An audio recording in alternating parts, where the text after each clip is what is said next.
Another random day and another random video ni Ade. For today's video, flash upgrade muna tayo kasi wala na akong maisip na content eh. Dito nga, gagamit ako ng Queen Charge Hybrid using Hugs and Miners. Tapos, funneling muna sa Town Hall.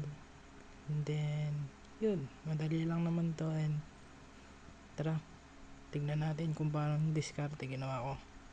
Music please.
Yun nga, nakachamba nga tayo using Queen Charge Hybrid.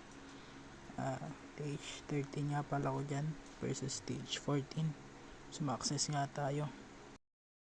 Please like and subscribe para sumakses tayong lahat. Peace!